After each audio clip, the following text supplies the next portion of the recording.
Okay, ladies and gentlemen, we've already talked about protein synthesis.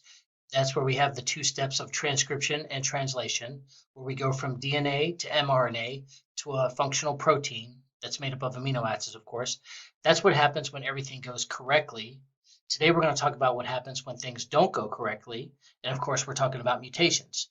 Now, a mutation is just a mistake in that DNA code. It's the wrong letters that's going to result in the wrong amino acid, potentially, that's going to result in a broken or non-functional protein.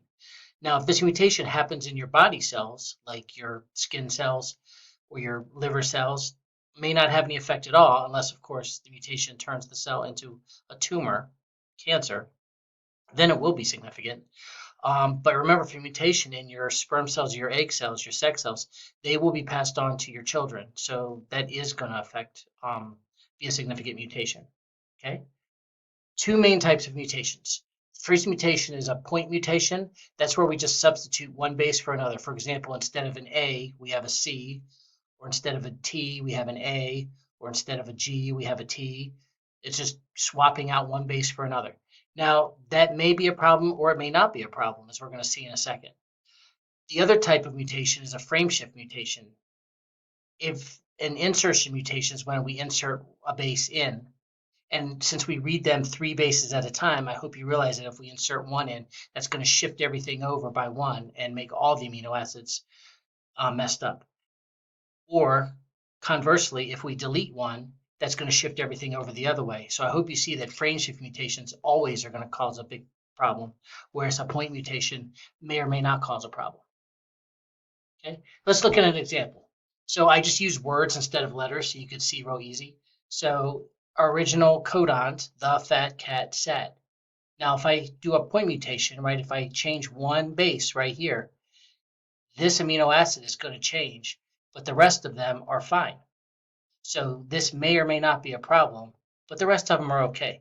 However, if I insert one, as you can see, it changes all the other amino acids. That's definitely going to be a problem. Same thing if I delete one. Okay, so these two, insertion and deletion, are frameshift mutations. They're always going to have a problem. Point mutations, well, may change the amino acid, may not. Let's take a look at an example. Um, we talked about hemoglobin, right? Remember sickle cell anemia? So our original codon number 6, here are the three bases, CTC. My mRNA is GAG. If I use the wheel, that translates to glutamic acid, right? And of course, there's going to be no disease because that's the protein, that's the amino acid we're supposed to have. If instead of CTC, I do CTT, change that C for a T, I get a different mRNA. But remember, there's some slack in the system with that codon wheel. I got the same amino acid. So in this case, there's going to be no effect since we got the same amino acids, like no harm, no foul. Let's try another one. Instead of CTC, I got GTC.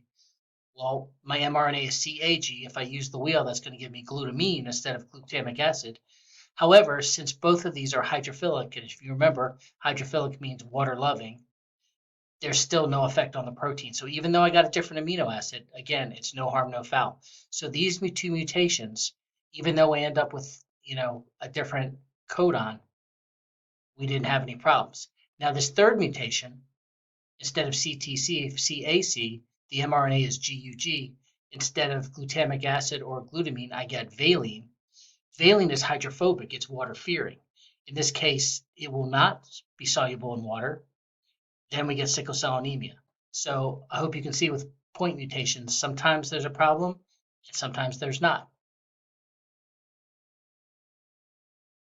And that's all we have.